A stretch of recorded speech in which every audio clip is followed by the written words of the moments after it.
Monsieur le ministre, bonsoir. Bonsoir, M. Roy.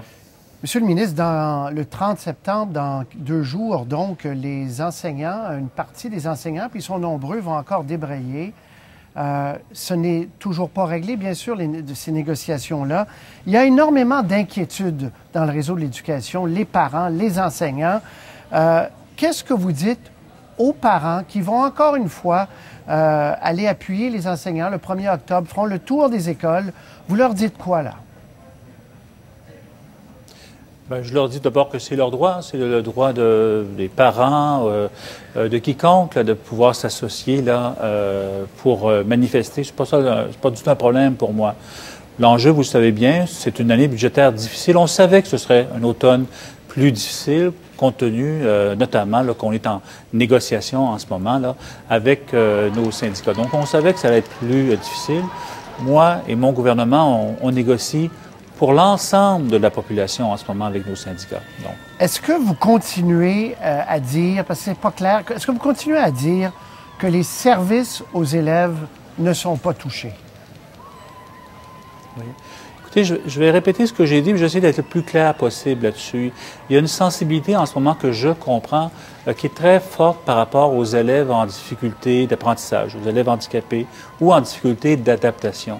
Nous avons maintenu cette année, malgré l'effort budgétaire qui est demandé, nous avons maintenu totalement l'enveloppe pour ces enfants. Je comprends qu'on en voudrait plus, qu'il y aurait d'autres projets, mais je pense que ça a été responsable de notre part de maintenir cette enveloppe. Mais quand la CSDM... Il faut bien comprendre Juste là-dessus, Monsieur le ministre, excusez-moi, mais oui? La CSDM nous annonce qu'il y a 68 professionnels orthopédagogues de moins. Ça, c'est 10 de leur effectif. Donc, comment on ne peut pas toucher aux services aux élèves en difficulté de façon générale à ce moment-là? Oui. Parce que la CSDM, depuis longtemps, est dans une situation problématique. Elle est en situation où elle doit redresser ses finances. On a eu un rapport très important le printemps dernier, un rapport indépendant, j'insiste là-dessus, qui montrait jusqu'à quel point il y avait des enjeux de gouvernance, de saine administration dans la CSDM. On demande à la CSDM de faire des efforts en ce moment pour se redresser, pour être finalement comme les autres commissions scolaires au Québec, ce qui n'est pas le cas, vous savez, comme depuis plusieurs années là-bas. Mais je répète ma question. Il y a quand même 68 professionnels de moins qui ont été coupés à la CSDM. Ça, pour les élèves dans les classes de Côte-des-Neiges, de Rosemont, ce sont des gens de moins pour aider les élèves, entre autres, en difficulté, là. Oui, mais ça n'a pas de rapport avec des compressions budgétaires de mon gouvernement. C'est ça qu'il faut bien faire comprendre aux gens, là. La CSDM est dans une situation de redressement. Elle fait beaucoup moins bien, c'est une large bureaucratie qui fait beaucoup moins bien que les commissions scolaires proches voisines. On lui demande de se redresser, de le faire progressivement. Il y a une façon de le faire. Il y a eu un rapport qui a été déposé pour lui montrer le chemin pour y arriver, mais elle est dans une situation toute particulière au Québec. Mais, Monsieur le ministre, excusez-moi, puis on va passer à un autre sujet là-dessus, mais là, j'entends les parents qui vous entendent et qui hurlent à la maison en disant, vous mettez ça sur le dos d'une mauvaise gestion d'une grosse commission scolaire, mais dans les faits, il y a 68 professionnels qui, eux, c'était pas des gestionnaires, ils brassaient pas des papiers, ils allaient voir les jeunes élèves dans les classes, là. Oui, mais on a toujours demandé aussi à la CSDM, comme on l'a demandé à l'ensemble des commissions scolaires cette année, de faire un effort, mais de faire un effort intelligent et de protéger les services. Je ne veux pas commenter exactement là, sur le cas de la CSDM et ses décisions. Et très clairement, au Québec, cette année, dans une situation plus difficile au niveau budgétaire, on voit des commissions scolaires qui protègent les services, qui sont bien administrés, et on voit d'autres commissions scolaires qui en arrachent, qui ont de la difficulté. Je le vois bien. C'est pour ça qu'on va déposer prochainement un projet de loi qui va redéfinir les rôles et les responsabilités là, à l'intérieur du réseau scolaire. C'est très important. Il n'y a pas que la CSDM qui, par ailleurs, a dû ajuster ses prix, journée pédagogique. Vous le savez, on a donné des exemples, dont un à Rosemont, où des jeunes qui avaient payé 27 $, donc leurs parents qui avaient pu payer 27 $ allaient jouer dans la cour avec des jeux, des animaux, des serpentins, etc. Et ceux qui n'avaient pas payé regardaient par la fenêtre et devaient rester dans l'école. Est-ce que c'est ça qu'on veut au Québec, Monsieur le ministre? Non. J'ai déjà dit que c'était... Moi, j'ai trouvé ça complètement stupide. Je vous le dis, quand j'ai vu là, ce qu'on avait fait aux enfants, de placer les enfants dans une situation comme ça, j'ai trouvé ça malheureux et il n'y a pas de raison de faire ça. Ça n'a aucun rapport avec quelque compression que ce soit. C'est un manque de jugement. Il faut bien le dire, ça arrive parfois, un manque de jugement. D'ailleurs, je pense que les organisateurs l'ont reconnu. C'était une erreur de leur part là, et qu'ils n'allaient plus, disons, recommettre ce genre de placer les enfants plutôt dans ce type de situation-là. C'est tout à fait regrettable. Mais vous dites que ça n'a rien à voir avec les compressions. Ce sont les compressions qui forcent les commissions scolaires à aller chercher des moyens pour se financer, non? Non, non, oh, non, non, soyons prudents là-dessus. Il y a toujours eu des activités organisées pour les journées pédagogiques, pour les enfants. Moi, j'ai des enfants, j'en ai 5 là, qui sont passés par le secteur public. J'ai vu ces journées-là organisées, je pense, faire en sorte qu'elles soient dans un prix qui est correct pour que les enfants puissent participer en plus grand nombre, mais faire ce qu'on a fait là, c'est-à-dire placer sous le nez des enfants des activités auxquelles ils n'ont pas accès. Je pense que tout le monde a reconnu que c'était une erreur de jugement. Très bien. Les principaux intéressés, ça n'a aucun rapport avec quelque compression que ce soit. Je faisais référence à cette grève du 30 septembre. J'ai une petite question sur les négociations pour vous, Monsieur le ministre. Est-ce que vous allez, oui ou non, est-ce que vous demandez, oui ou non, une augmentation du ratio après la deuxième année au primaire là, pour les enseignants? Ce qui est en jeu en ce moment au niveau des ratios, les discussions que l'on a là, avec les syndicats, c'est de donner de la flexibilité. Et nos demandes, ce n'est pas uniquement les demandes du ministre de l'Éducation, elles ont été préparées par des cadres scolaires, par des directeurs d'établissements qui, année après année, travaillent avec les enseignants, travaillent pour former des groupes classes et qui nous disent toujours la même chose. S'il y avait un peu plus de flexibilité au niveau des écoles, est-ce que ça veut dire pour les enseignants protéger plus d'élèves par classe?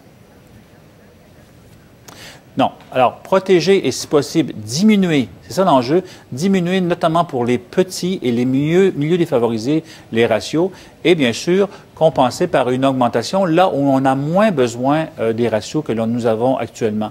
Donc, c'est vraiment là, la question, c'est pas d'augmenter pour tout le monde, mais d'augmenter là où il y a une marge ou là où ça n'aura pas d'impact pour la réussite scolaire et diminuer là où ça a vraiment un impact, c'est-à-dire chez les petits et aussi chez les milieux défavorisés. C'est ça qui est autour de la table en ce moment. Monsieur le ministre, à quand remonte une discussion que vous avez pu avoir? Vous avez fait un colloque en fin de semaine avec des spécialistes, mais à quand vous êtes allé dans une vraie salle de classe, que ce soit dans la région de Montréal ou ailleurs, vous asseoir avec des enseignants pour qu'ils vous parlent du ratio, des problèmes de suivre chaque élève avec des problèmes. Dans la région de Montréal, en plus, souvent, ils ne parlent pas le français quand ils arrivent très tôt. À quel moment vous êtes allé et est-ce que vous allez aller rencontrer le vrai monde qui travaille dans les écoles? Bien sûr, moi je rencontre tous les jours, ça se donne comme ça. Je suis reconnu maintenant, les enseignants viennent me voir. Encore hier, je faisais des courses, il y a une enseignante qui est venue me voir, me parler de cette situation. On a discuté, d'ailleurs, c'était assez intéressant parce que je lui ai expliqué notre point de vue. C'était un point de vue qu'elle ne connaissait pas. Donc, elle était intéressée à connaître pourquoi nous allions, par exemple, sur la question des ratios. Ce que nous envisageons, ce n'est pas du tout d'augmenter pour tout le monde, mais de faire en sorte que chez les plus petits, il y a une amélioration de la situation, quitte à augmenter là où c'est possible. Donc, moi, je continue, je suis toujours en discussion avec les enseignants.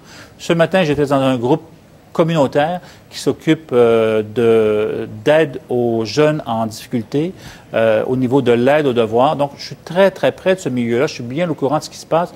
Je viens de ce milieu, j'ai des amis qui y sont encore, donc je ne suis pas du tout déconnecté de la situation actuelle. Monsieur le ministre, en terminant, j'aurais aimé qu'on parle plus longtemps, mais on va y revenir une autre fois. En terminant, c'est un dossier qu'on suit depuis 10 ans, nous, ici, au Téléjournal, ces écoles illégales, juives notamment. On a eu tous vos prédécesseurs qui nous ont expliqué que c'était intolérable, qu'ils allaient mettre fin à ça. Le dernier en ligne, il y a un an, M. Bolduc. Un an plus tard, il n'y a rien qui a changé sur le terrain. Oui. On avait un reportage. Qu'est-ce que vous nous dites, là? Est-ce qu'on va laisser des petits-enfants québécois qui vivent ici sans instruction publique? Non, il n'y a pas de petits... Ces enfants-là ne sont pas sans instruction publique. Ben oui, nécessairement, les cours de base, faisons attention. Ben, les cours de base, ils ne les reçoivent pas, là. Pour l'instant. Oui, faisons attention, là, parce que faisons attention, ces écoles-là sont suivies. Il y a des cas plus radicaux où là, il y a un problème, on intervient. Et il y a des cas, disons, qui sont dans des zones grises. Je reconnais dans les zones grises. Et à ce moment-là, Nous priorisons toujours l'intérêt de l'enfant, mais comprenez-moi bien, puis je veux que la population me comprenne là-dessus, l'intérêt de l'enfant à court terme, mais aussi à long terme. Alors, nous intervenons toujours en pensant que les parents, si possible, doivent être dans le coup, doivent être en appui à nos actions. C'est pour ça que c'est délicat. Mais lorsqu'il s'agit de cas vraiment grossiers, où on est vraiment à l'extérieur de tout le régime scolaire, là, on doit intervenir avec plus de force. Bien, l'école religieuse dont on parlait, là, ça fait... ils sont à l'extérieur du cadre, là. Et on leur avait donné 1 an pour que la commission scolaire anglophone vienne donner des cours de base, français, anglais, mathématiques, etc. Ce n'est toujours pas le cas. Donc, ma question, là, on n'a plus de temps, mais je vous laisse 30 secondes. Est-ce que vous allez agir, oui ou non? Écoutez, dans le cas de cette école-là, on a agi. Donc, très clairement, là, on a demandé à la commission scolaire de s'en mêler, d'appuyer les enfants. Il y a un cadre, c'est très particulier comme situation, je le reconnais, il y a un cadre qui a été accepté par toutes les parties. Et dans ce cas-là, là, les enfants vont avoir accès à la scolarisation. Très bien. Monsieur le ministre, c'est tout le temps qu'on a. Merci de nous avoir parlé. On va suivre cet automne. Ce sera un des grands dossiers, cette rentrée, puis cette négociation avec les enseignants et les syndicats. C'est très bien. Je vous remercie beaucoup. Au revoir. Merci.